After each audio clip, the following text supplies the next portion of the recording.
Pour l'adoption, 780. Contre, 72.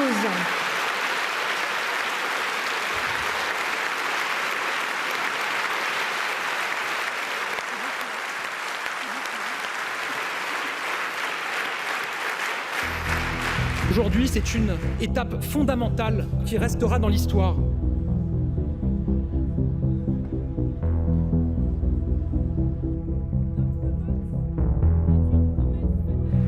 Cette victoire, nous l'arrachons en mémoire de celle dont on a retenu le nom, mais aussi de toutes les anonymes qui sont restées dans l'oubli.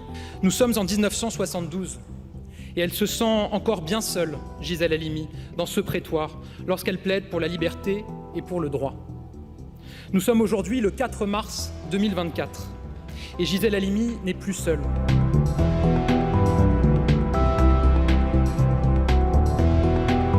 Je suis fière de pouvoir rendre hommage ici à toutes celles qui ont écrit, qui ont agi pour que nous escaladions, mètre par mètre, la paroi escarpée menant à l'égalité entre les femmes et les hommes. Paroi dont l'ascension reste longue et laborieuse et trop encore incertaine. Nous allons continuer pour celles qui résistent, à Trump, à Bolsonaro, à Orban, à Milei, à Poutine, à Giorgia Meloni.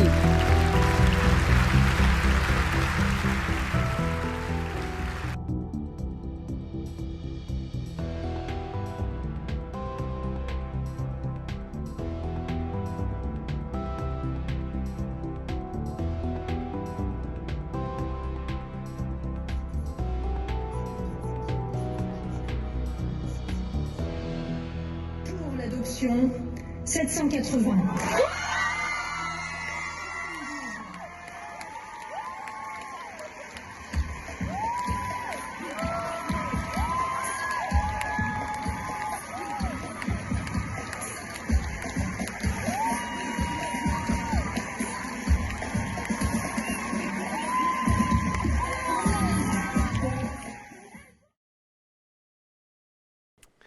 Professeur Vernas, bonsoir. Bonsoir. Professeur Vernas, je suis vraiment content de vous retrouver ce soir et je suis d'autant plus content que vous ayez accepté notre invitation parce que nous avons parlé la semaine dernière de la constitutionnalisation de l'avortement en France et nous avons approché, on en a parlé avec notre expert justement en matière de vie ici au Québec. Nous avons également voulu tenter d'approcher des organisations en France pro-vie.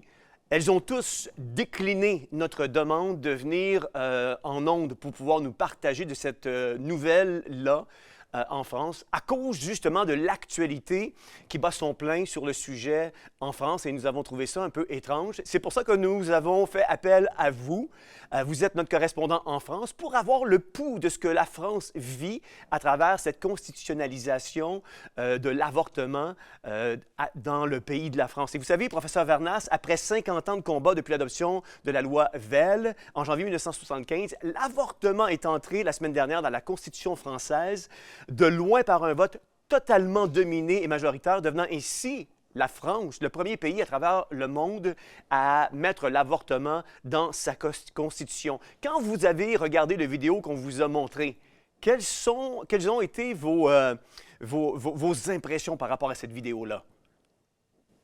Alors, j'ai envie de répondre à votre question par une autre question qui va vous paraître étrange. Mais à votre avis, quel lien y a-t-il entre la mise de l'IGV dans la Constitution française et l'attaque du Hamas du 7 octobre en Israël? A priori, vous aurez envie de me dire, rien à voir. Là, je vais vous donner mon point de vue de chrétien. Pour moi, c'est la même chose. C'est la même chose parce que dans un cas comme dans l'autre, on n'est pas dans un débat rationnel. Concernant Israël, on n'est pas dans une discussion de partage de territoire entre Palestiniens et Juifs, etc. On est dans une volonté d'exterminer le dernier Juif jusqu'à la fin d'un mouvement idéologique. Eh bien, de la même manière, dans l'IVG, on n'est pas dans quelque chose qui est rationnel. Cette mise dans la Constitution ne changera rien aux femmes qui, en France, veulent pratiquer l'interruption de grossesse. Il n'y a strictement aucun changement. Il y a aujourd'hui une totale liberté depuis 50 ans et ça ne changera pas. Donc on voit qu'on n'est pas du tout dans un terrain rationnel où on aurait gagné quelques droits pour telle ou telle personne, mais dans un combat idéologique. Et en fait, on est dans une culture de mort qui s'oppose à une culture de la vie. Ouais. Ouais. Jésus a dit, je suis le chemin, la vérité, la vie. Et il est venu, par sa résurrection, manifester qu'il était une culture de vie. Mais on est dans un monde où le prince de ce monde, c'est Satan, et où cette culture de mort est en train de prendre une place extraordinaire. J'ai écouté le témoignage d'un des fils des fondateurs du Hamas. Il a écrit un livre qui en français on appelle Le Prince Vert. C'est quelqu'un qui a été élevé chez les terroristes, qui est devenu terroriste, et qui a été ensuite arrêté, jeté dans une prison israélienne. Et il a découvert, pendant qu'il était en prison, il a dit, j'ai été élevé dans une culture de la mort. Ouais. C'était une culture de la mort où il fallait qu'on tue, qu'on tue, qu'on tue. À 10 ans, on nous obligeait à voir des égorgements, voir des choses comme ça pour nous habituer à la mort. Et nous-mêmes, il fallait mourir en martyr, mettre nos enfants avec des ceintures d'explosifs. Et c'est une culture de la mort où la mort était la seule issue pour être sauvé, mourir en martyr. Et c'est une culture de mort. Ouais. Et je ne pensais pas qu'il existait autre chose. Et il a fallu que je sois prisonnier en Israël pour découvrir une culture de vie. Des gens qui respectent la vie, qui essayent de protéger les civils, de prévenir là où ils vont bombarder. Une culture qui sauve, qui fait n'importe quoi pour sauver la vie jusqu'au dernier, même des gens infirmes, difficiles, malades. Et ça a été un déclic. Il est devenu chrétien. Et maintenant, il est un peu la bête à abattre des terroristes, puisqu'il a pendant un temps collaboré avec Israël pour dénoncer les crimes, les attentats. Et cet homme, il disait, voilà, je suis passé d'une culture de la mort à une culture de la vie. Eh bien, cette culture de la mort, si elle est présente dans l'islam, elle est présente de manière bien plus générale. Et l'humanisme séculier, qui est en Europe très très fort, mais sans doute aussi au Canada, porte cette culture de la mort. Absolument. Et quand on voit les réactions de nos députés, on voit que ce n'est pas quelque chose qui est un droit a été gagné qui va changer quoi que ce soit. C'est une haine contre les gens. Il faut maintenant qu'on abatte Mélanie, Trump, je ne sais qui, Bolsonaro, tous ceux qui vont oser avoir une idée contraire à la nôtre. Ouais. En fait, ça ne change rien, mais c'est une volonté idéologique et avec une extrême intimidation. C'est pour ça que les mouvements pro-vie n'ont pas osé vous répondre, parce que ces gens-là font un travail d'intimidation extrêmement violent. Absolument. Moi, je suis retraité aujourd'hui et je choisis de ne pas me laisser intimider. Mais sur moi, j'ai entendu énormément de choses pour essayer de me traiter de tous les noms d'oiseaux, pour me disqualifier aux yeux de tout le monde. Ouais. Mais je préfère la vérité. Voilà. Absolument. Professeur Vernas, comment trouvez-vous, expliquez-vous le fait que nous ayons désacralisé la vie au profit de sacraliser la mort, allant jusqu'à intégrer cette sacralisation à l'intérieur d'une constitution et qu'au nom de la liberté, nous en sommes venus à tuer des êtres innocents? Oui, je dirais qu'on est dans quelque chose où le prince de ce monde est en Satan. Et il y a un livre de Jonathan Cahn que j'aime bien, qui s'appelle Le Retour des dieux, qui vaut n'existe qu'en anglais, mais qui sera un jour peut-être traduit en français, et où il explique que les pays qui ont été christianisés, et puis ensuite qui ont renié Christ, l'ennemi revient en force avec une haine, un sentiment de revanche pour reprendre la place. Et c'est un peu ce que disait Jésus quand un démon est chassé. Si la place ensuite est laissée vide, s'il n'y a pas le Saint-Esprit qui est occupé, il revient avec cette plus méchant. Et on est dans cette phase, pour moi, où nos pays d'Europe qui ont été christianisés, qui ont bafoué Christ en faisant tout le contraire, sont en train d'être envahis par toutes sortes de ténèbres qui portent cette culture de mort. Et on n'est pas du tout dans un débat rationnel, avec des avantages, des inconvénients. On est dans un combat spirituel qui se décline sur toutes sortes de facettes.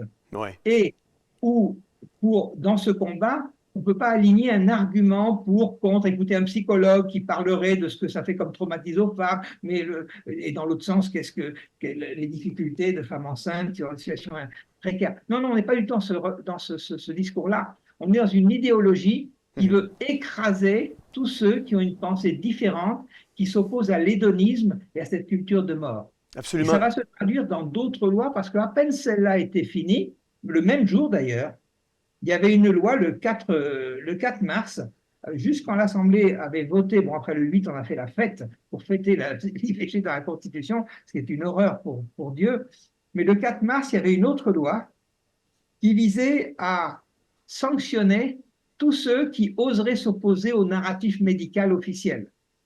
Wow. Et donc cette loi, qui a été votée encore là avec une très large majorité, elle dit qu'elle peut mettre 1 an en prison et 15 000 € d'amende à toute personne qui va provoquer l'abandon ou de s'abstenir d'un traitement qui soit thérapeutique ou prophylactique. Donc, vous comprenez bien que derrière ça, c'est ceux qui vont oser dire que, par exemple, le vaccin Covid, il y a plus de risques que de bénéfices, sont sous le coup de cette loi. Et si jamais les personnes, cette provocation est suivie des faits, c'est-à-dire que la personne ne se fait pas vacciner et, par exemple, est malade, les peines seront portées à 3 ans de prison et 45 000 € d'amende. Donc, on se voit très bien, cette loi a été appelée par nos journaux loi anti-Raoult, loi anti-Perron. Tous les médecins, les spécialistes d'épidémiologie qui ont osé parler qu'il y avait plus de risques que de bénéfices dans ce vaccin, par exemple, ou qui ont développé des traitements contre le Covid qui étaient très efficaces, actuellement sont aujourd'hui écartés et avec un risque pénal à travers cette loi. Non, mais c'est insensé. Et regardez, on a fait un coup de prestidigitation. On agite l'avortement, l'IVG dans la Constitution, et pendant que tous les yeux sont virés à regarder cette loi-là qui va intégrer la Constitution française, on est en train de faire passer une loi dans le secteur de la santé qui va pénaliser tous ceux et celles, tous les Français, les Françaises qui vont se lever contre un narratif dans le secteur de la santé par rapport à une injection qui est dommageable. On le voit aujourd'hui à travers la planète, on parle de près de 15 millions, si ce n'est pas plus, d'individus qui, de cause à effet, sont décédés à la suite de l'injection COVID. Là, on est en train de faire passer des lois chez vous, en France, au niveau de constitutionnaliser, justement, l'IVG ou l'avortement dans la Constitution française. Et pendant que les regards sont là-dessus, on fait passer à plat de couture une loi qui va criminaliser ou enfermer en prison des gens qui vont se lever contre le narratif au niveau de la santé. C'est inconcevable. Mais tout à fait, on est dans aujourd'hui vraiment une guerre spirituelle où on veut faire taire la vérité. Ouais. Pour moi qui suis un scientifique, c'est de l'anti-science parce que la science a toujours fait non pas un consensus majoritaire, mais elle marche par le conflit, on oppose les différentes données et on avance parce que justement on accepte la contestation. Ouais. Et là on l'interdit, toute voix et on est dans de l'anti-science. Ouais. Et on est dans quelque chose qui est assez dictatorial. Ouais. Selon mais vous, ça a professeur... parce que allez, le lendemain du 8, où on avait fêté l'IVG dans la Constitution, Macron a annoncé qu'il maintenant il mettait sur le tapis un projet de loi pour faire la mort assistée, aider à mourir, ce qu'on appelle l'euthanasie ou le suicide assisté. Donc, le jour même où il a gagné cette victoire, il a annoncé la suivante. Wow. Comment mettre la culture de mort à l'origine. Donc là, ce n'est pas encore passé, celle-là, mais c'est juste celui qui est mis sur la table juste après. Oui. C'est assez déconcertant. Si on revenait, par exemple, à cette constitutionnalisation de l'avortement dans la Constitution française, selon vous, quelles pourraient être les implications légales et sociétales à la suite de la constitutionnalisation de l'avortement en France et dans le reste du monde, notamment en termes de droits et de protection de la vie? Alors, je dirais qu'aujourd'hui, il y a une clause de conscience qui fait que si un médecin ou une infirmière ne veut pas pratiquer un avortement, il le refuse, on ne peut pas le sanctionner. Mais on sait très bien qu'en mettant l'IVG à la Constitution, l'étape d'après, le lendemain, les députés disaient « maintenant, il faut qu'on abatte la clause de conscience ». Oui. En fait, il faut faire taire toutes les voix. Et ce qu'on voit bien, c'est que c'est la même chose qu'en Chine ou en Iran. Ils n'ont pas peur du terrorisme, ils n'ont pas peur des armes, ils ont peur de la vérité. On met les chrétiens en prison parce que la vérité est une menace pour eux beaucoup plus grande que le feu dans les banlieues ou les attentats militaires. Parce que pour eux, la vérité est une menace, il faut absolument faire taire la vérité. Ouais. Quel message, professeur Vernaz, la France envoie au reste du monde par la constitutionnalisation de l'avortement dans la Constitution française? Un message de ténèbres, un message que la France, qui a été, je dirais, un pays chrétien, a déjà bafoué son christianisme, puisque c'est la France qui s'est opposée à ce que l'Europe reconnaisse des racines chrétiennes. Donc la France a été un des premiers pays je dirais, à s'opposer à Dieu et à l'offenser pour moi, et à attrister vraiment en ne reconnaissant pas son héritage chrétien. Mais maintenant, elle va plus loin en poussant cette culture de mort et essayer de l'imposer à tout le monde. On voit bien que l'Europe, par exemple, impose tous ceux qui ne veulent pas légaliser, par exemple, l'homosexualité, ont des pénalités dans l'Europe énormes. On les coupe les crédits, on les menace de les exclure parce qu'il y a une idéologie de la mort et de renverser toutes les valeurs chrétiennes qui est derrière tout ça. Et ça n'a pas d'intérêt pratique, c'est un intérêt idéologique et en fait spirituel derrière. Comment on explique le silence des églises ou des chrétiens par rapport à la constitutionnalisation de l'avortement dans votre pays? Alors, moi, je l'explique par la tiédeur, je dirais, de beaucoup d'églises. Et ces églises, pendant 50 ans ou 100 ans, moi, je n'ai pas vécu si longtemps, mais au moins les 50 dernières années, j'ai vu, se sont enfermés derrière leurs murs en disant faire nos études bibliques, mais la société, ça ne nous regarde pas. On se protège, on se carapace. Mais Dieu ne nous a pas appelés à ça, il nous a appelés à être le sel de la terre, la lumière du monde.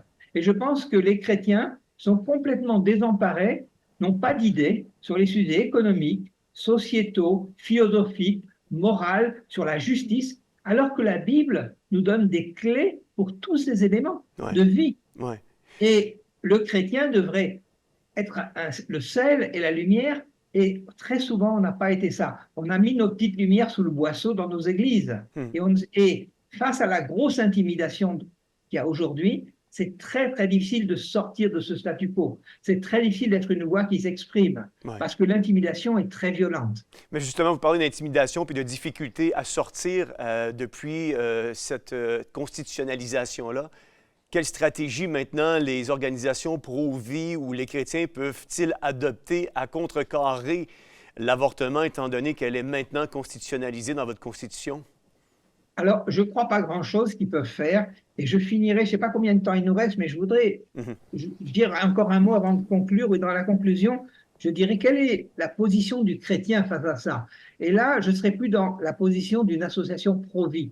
Parce que je crois que le temps d'une résistance politique, c'est trop tard. Vous voyez, quand il y a 780 députés contre 72, ce n'est pas d'en gagner un de plus qui va changer la face du monde.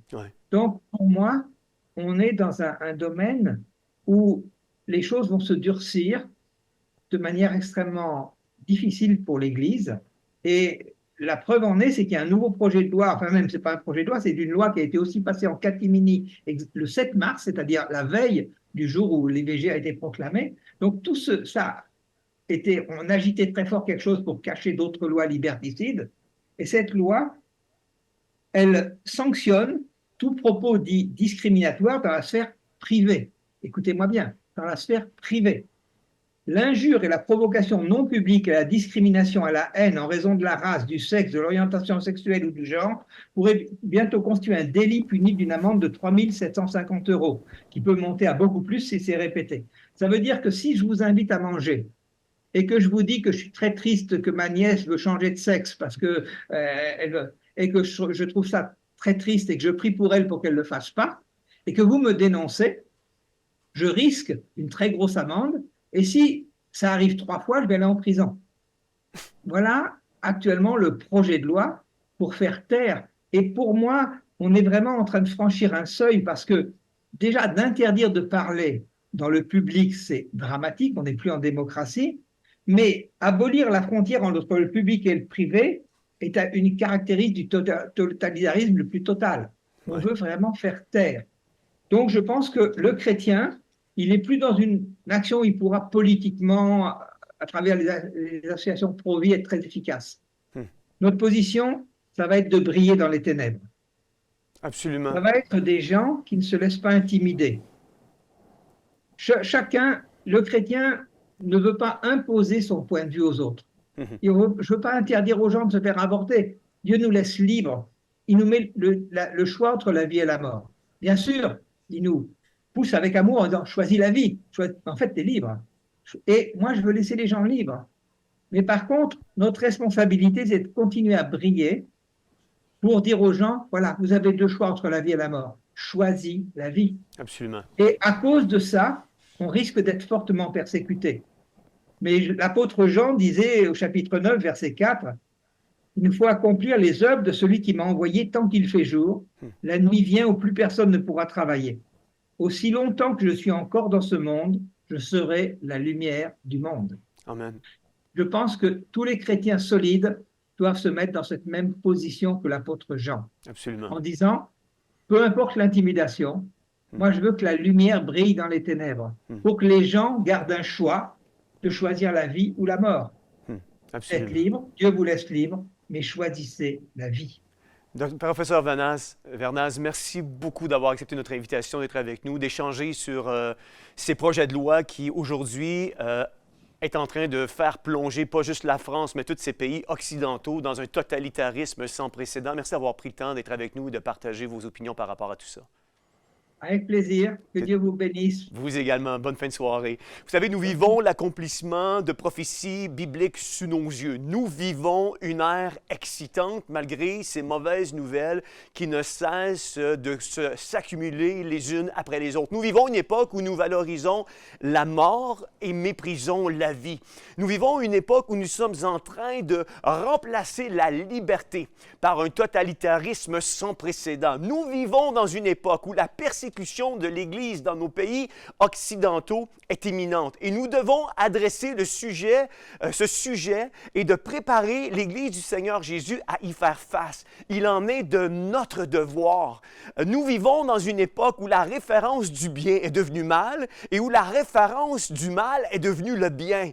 Nous vivons dans une époque où le péché abonde, mais gloire à Dieu. Romains 5, 20, 21 va nous dire, là où le péché abonde, la grâce de Dieu surabonde. Et il en est de notre devoir aujourd'hui, malgré ces lois liberticides, de toujours être prêt à défendre la parole de Dieu comme 1 Pierre 3,15 nous l'enseigne. Et je veux vous encourager, alors qu'on passe des lois liberticides, alors que nous essayons de bâillonner nos voix, d'éteindre nos voix, de sortir plus fort que jamais dans la proclamation du message d'espoir et de vie que représente Jésus-Christ.